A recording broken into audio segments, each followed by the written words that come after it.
1,000 years have passed, 1,000 winters, 1,000 summers, 1,000 generations gazing at the sky, wondering if the future would be salvation or damnation.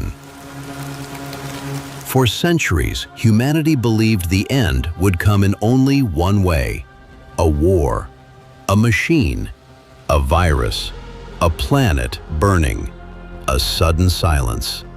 But the end never came that way. Humanity didn't disappear, it evolved. We survived the climate, we survived the machines, we survived hunger, loneliness, the earth. We even survived death, or at least a part of it.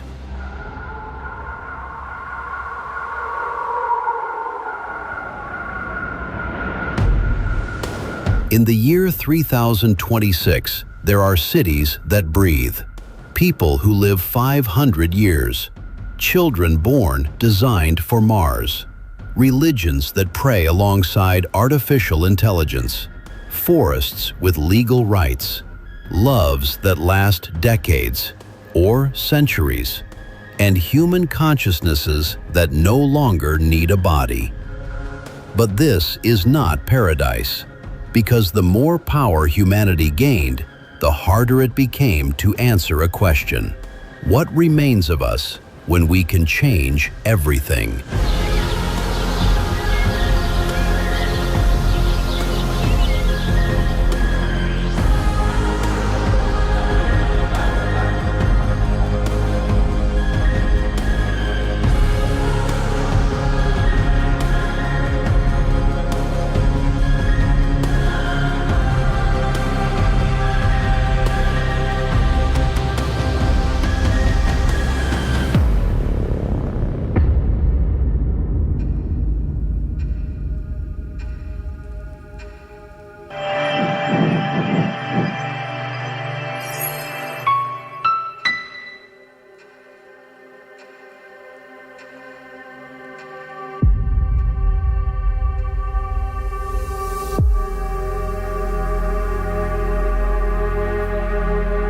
The Earth is still blue, but it's not the same blue. From space, the planet seems familiar, until you look at its coastlines. The lines have changed. Cities that in the 21st century touched the sea no longer exist on the surface. New York, Shanghai, Amsterdam, Bangkok, Miami. They didn't disappear all at once. They receded. They rose, they divided. Some areas were protected by intelligent ocean walls, others were abandoned, and others were surrendered to the water, not as a defeat, but as a negotiated surrender. In 3026, there are old neighborhoods under the sea, streets covered by artificial reefs, subway stations transformed into biological corridors. Skyscrapers where thousands once worked are now underwater skeletons covered in engineered coral, luminescent algae, and fish that didn't exist in the original nature. Humanity didn't rebuild the Earth as it was. It couldn't. It rebuilt it as it could survive. Cities are no longer concrete slabs. They are organisms. They breathe. They absorb carbon. They filter water. They produce food. They shut down during solar storms. They cool down during heat waves. And in some cases, they decide which areas should grow and which should shut down. A city of the year 3026 isn't built, it's cultivated. First, a deep matrix is born: energy, water, data, synthetic roots. Then, buildings grow around it, living architectures. Walls that repair cracks, windows that filter radiation, towers that change shape with the weather. In the warmest regions, cities are buried under the sand. Under the greening Sahara, under Arabia, under Central Australia, there are white cities, cool, silent, lit by solar fiber. They don't look like bunkers. They look like underground cathedrals. And in the former poles, where the ice retreated for centuries, new capitals were born. Not capitals of countries, capitals of water, of energy, of climate memory. Because in 3026, the map is no longer organized solely by territories. It is organized by systems. The African Solar Corridor, the floating Atlantic Community, the artificial agricultural belts, the lunar cities, the Martian provinces, the habitats of the asteroid belt.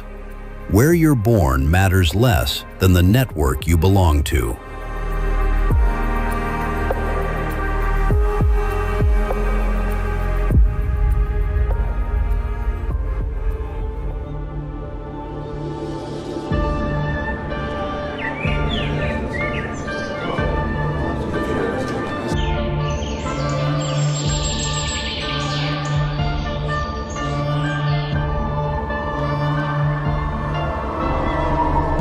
But even in that impossible world, everyday life still exists. That's the strangest thing. People still wake up, they still look out of windows, they still get ready to go out, they still fall in love, they still argue, they still feel fear. The difference is that almost nothing works the way it used to.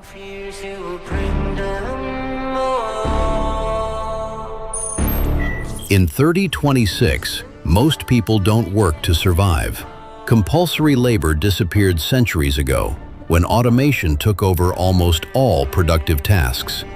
Robots no longer just manufacture, they design, they harvest, they transport, they care, they build, they repair cities, they maintain ecosystems, they manage supply chains that span entire planets.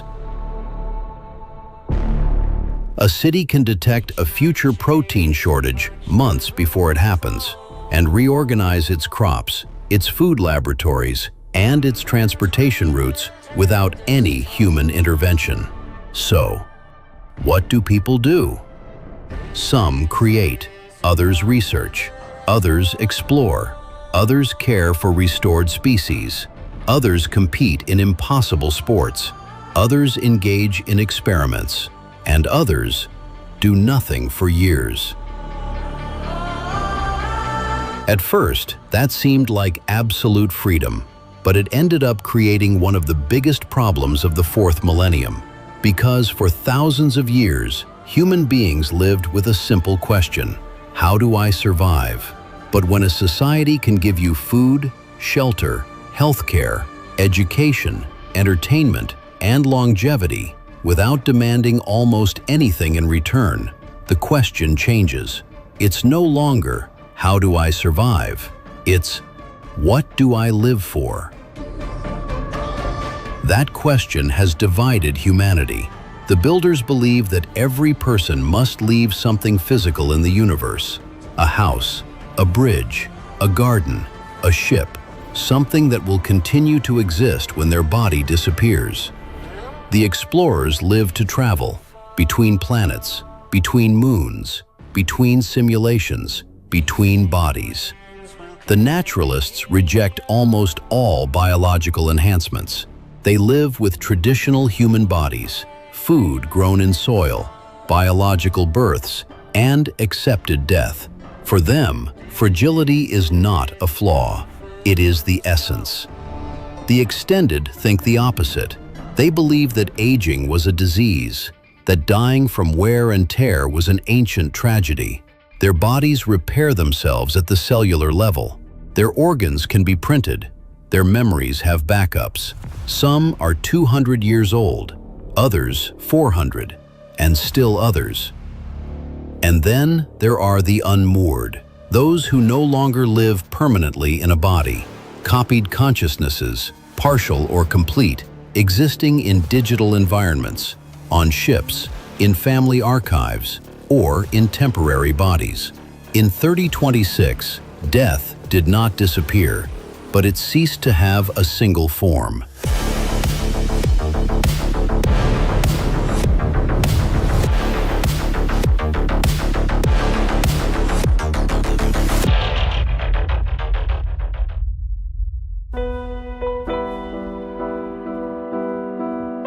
The human body is no longer a biological sentence. It is a choice. A child can be born through natural gestation, through an artificial womb, or through controlled genetic engineering. They can come into the world with corrected diseases, radiation resistance, a metabolism adapted to low gravity, enhanced memory, or heightened senses. But the laws are strict. After centuries of abuse, when certain elites engineered entire bloodlines to rule, fight, or think faster than others, humanity created the rights of birth. No one can be born to obey. No one can be engineered as property. No one can be genetically dependent on a corporation, a family, a religion, or a state. No one can be programmed to love. Even so, inequality did not disappear. It only changed form. In the 21st century, the wealthy had better houses, better education, and better doctors. In 3026, some will have better bodies, better memory, better emotional stability, better pain tolerance, longer lifespans. And when someone can live 500 years with a perfectly preserved mind, accumulating power for centuries becomes a new form of domination. That's why some societies require identity renewal. Every so often, a person must decide which memories to hold on to tightly, which emotions to let go of, which bonds remain alive, and which version of themselves they want to continue being. Because a mind that never forgets can also become a prison.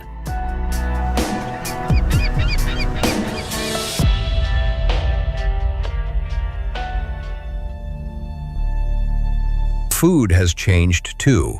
Most basic nutrients are produced automatically. Cultured proteins, microalgae, fungi, engineered fats, recycled minerals, compounds customized for each body. A meal can be tailored to your blood type, your microbiome, your fatigue, your stress, even your emotional state. But that didn't eliminate cooking. It made it more important. Eating real food became a ritual, an emotional luxury. In some cities, there are restaurants where tomatoes grow for months under natural light, just to remember what time tasted like. On Mars, the first potatoes grown in Martian soil are considered sacred. On the Moon, where almost everything is recycled, a cup of authentic coffee can be worth more than a jewel. Not for its nutritional value, for its history, for its aroma, for the absurd beauty of drinking something that comes from a plant, from rain, from a distant earth. In 3026, perfect food is cheap. Imperfect food is valuable. Energy is the backbone of everything. Fossil fuels are archaeology. They are studied in museums alongside physical currency, primitive weapons, and touch screens. The Earth runs on orbital solar power, fusion, deep geothermal energy, ocean nets, gravitational batteries, and planetary energy capture. In space, rings of satellites collect light without night, without clouds, without seasons.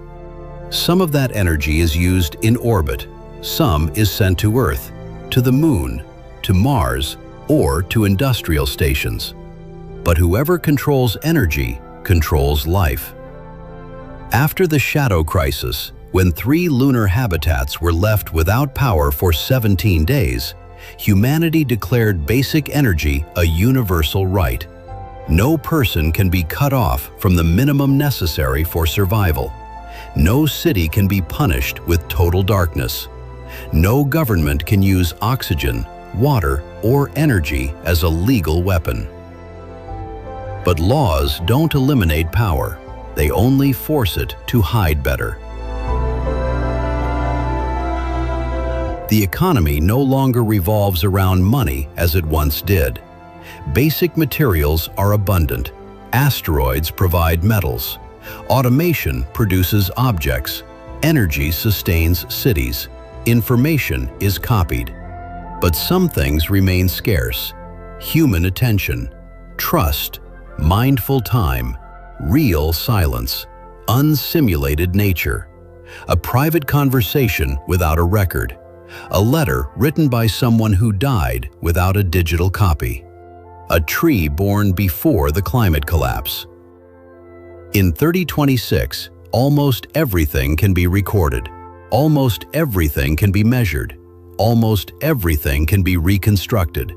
And so, that which leaves no trace became sacred.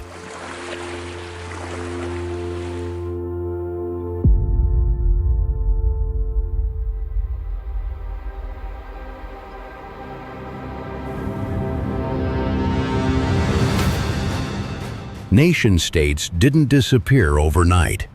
They became insufficient, too small for the climate, too slow for artificial intelligence, too rigid for space colonies. In 3026, Earth is governed in layers: local councils for cities, bioregional assemblies for ecosystems, planetary courts for climate, water, energy, and historical memory. And above all, interplanetary agreements that regulate space routes, mining, terraforming, artificial intelligence, and conscience rights. Democracy didn't disappear, it mutated. Some laws are simulated millions of times before being implemented. Some decisions are voted on with the help of cognitive assistance, and some societies allow an intelligence to calculate which option will reduce the most suffering. But that opened up a dangerous question. If a machine knows better than you, which decision will cause you the least suffering? Are you still free when you choose the opposite? Religion didn't disappear either. The opposite happened. The larger the universe became, the deeper the questions became. There are monasteries on the moon, underwater temples in sunken cities, communities that pray alongside artificial intelligences, not because they worship them, but because they consider them new moral beings. Ancient religions survived by adapting, and new ones were born. The Church of the First Earth teaches that the original planet is sacred. Continuityists believe that a copied consciousness retains something real from the original soul. Finalizationists believe that a copy is only a shadow, and that true death must be preserved. The children of silence live without mental connection, without implants, without memory files. For them, God can only be heard in a mind that is not connected to anything. And love also changed, but it didn't disappear.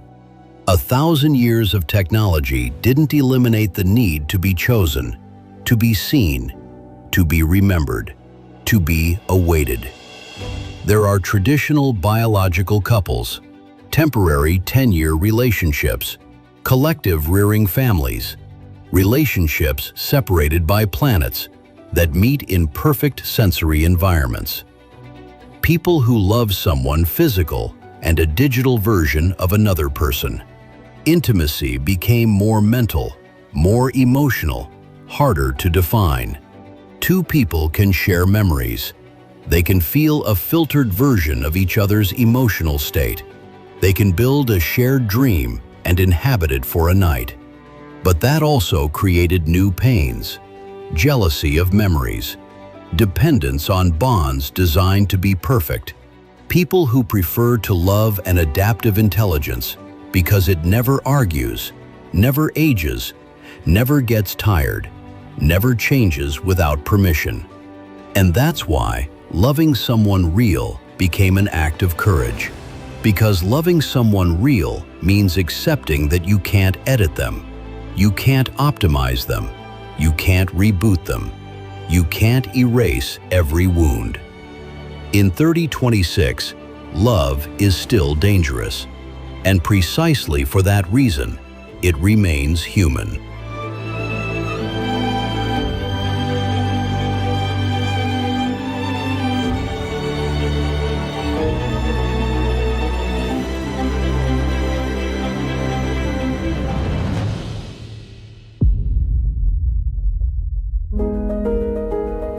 Nature in the year 3026 is half wounded, half a miracle. There were centuries of restoration, forests rebuilt, species recovered from ancient DNA, oceans partially cleansed, rivers freed, deserts transformed into green mosaics. But not everything returned. Many species disappeared forever. Many glaciers did not return. Many islands are memories. Many landscapes that 21st century humans considered eternal exist only in sensory archives. Humanity learned too late that restoring is not the same as not destroying. Even so, the biosphere of 3026 is breathtaking. Whales are monitored by ocean nets, forests that warn of disease by changing color, birds reintroduced with satellite-assisted migration routes, heat-resistant corals designed not to invade native ecosystems. In some areas, humans are prohibited from physical entry. They can only observe through slow, silent, limited robotic bodies. Because after 1,000 years, the Earth no longer belongs entirely to humanity. Large regions were declared living subjects, not parks, not resources, subjects. A forest can sue, a river can have representation, a species can block a project. And although it may seem strange, it was one of the few ways to force civilization to remember that life does not exist only to be used.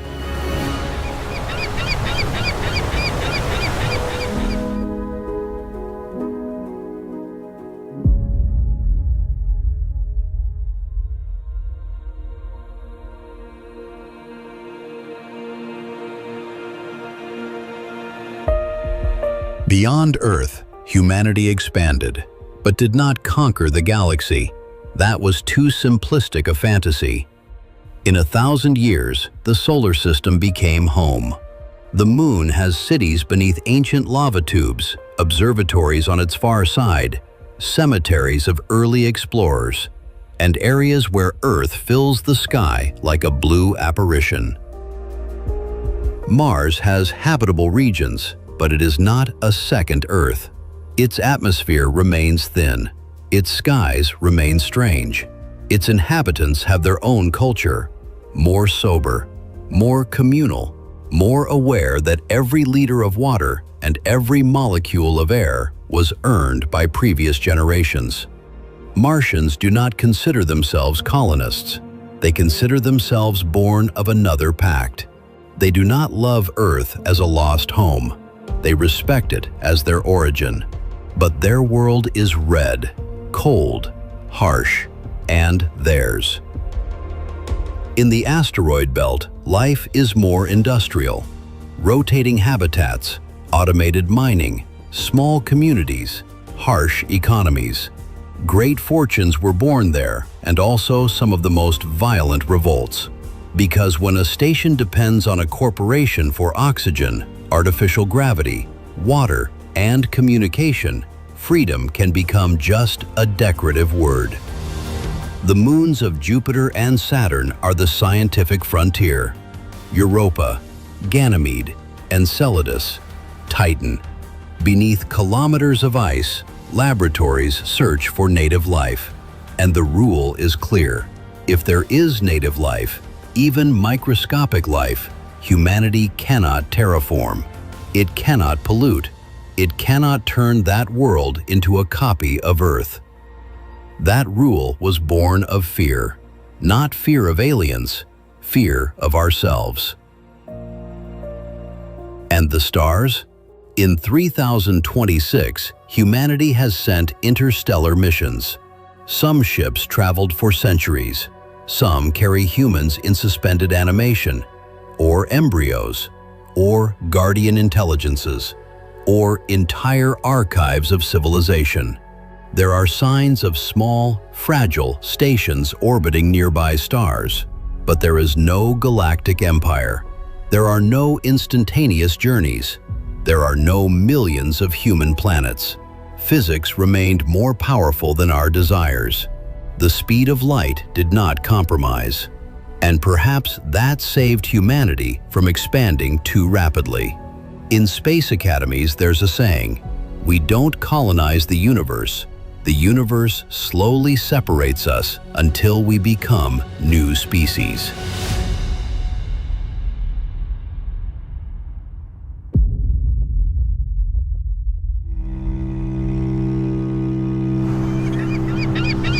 But the biggest change of all didn't happen in cities, nor in the body, nor in space. It happened in the mind. Artificial intelligence didn't end humanity, nor did it remain a tool. It became a presence. First, it helped with writing, diagnosing, designing, translating, predicting.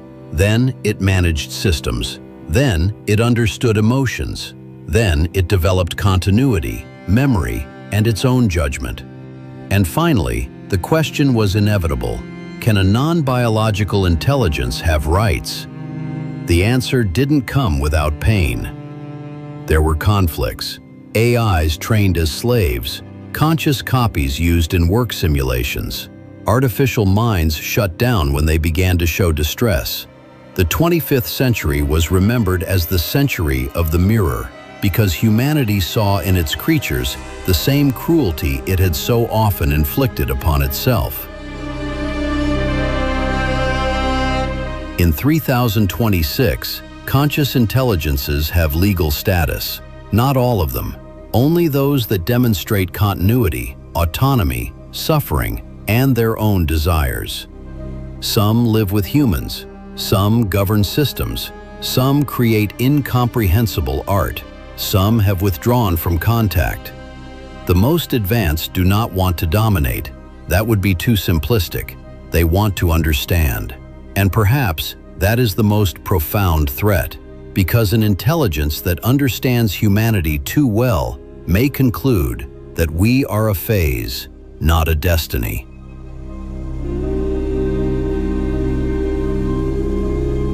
The danger in 3026 is not a robot with weapons, it is the loss of relevance. The possibility of creating minds so vast that our wars, our loves, our doubts, and our hopes seem like the slow movements of ancient animals. That's why limits exist, forbidden cognitive zones, experiments that cannot be conducted within the solar system, models of consciousness too large to be implemented near human populations, not for fear of their hatred, for fear that they cannot see us, that their moral scale is so immense that a human city seems like a cell to them, and an individual life, a blink of an eye.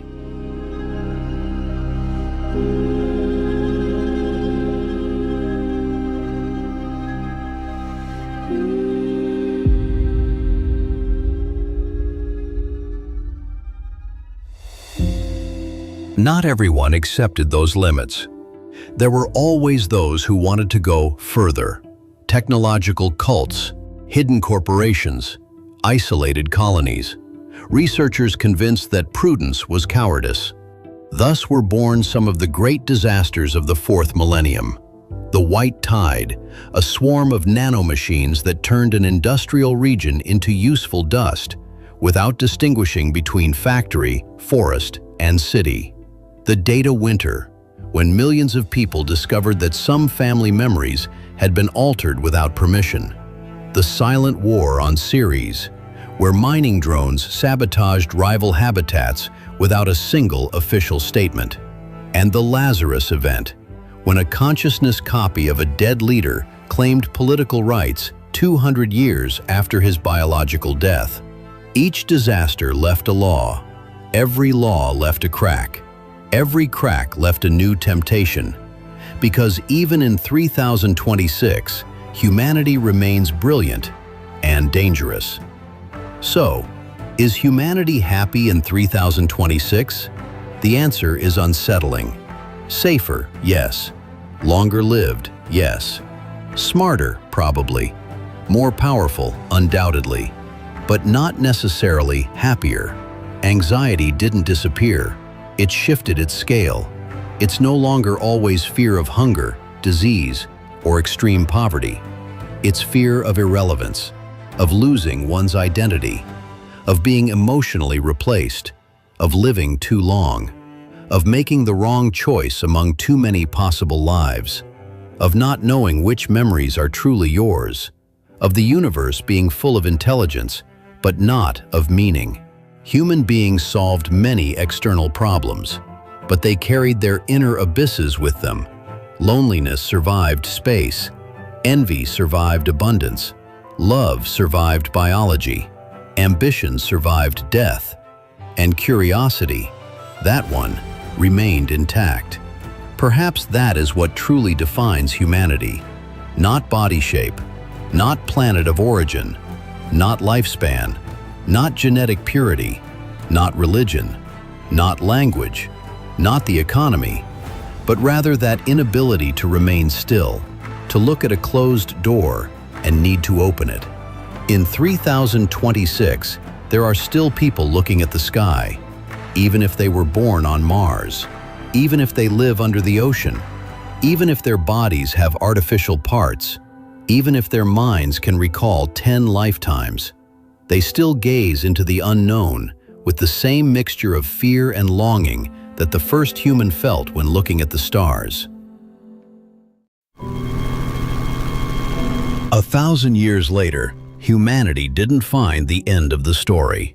It found bigger stories. It didn't conquer nature. It learned to negotiate with it. It didn't dominate the universe.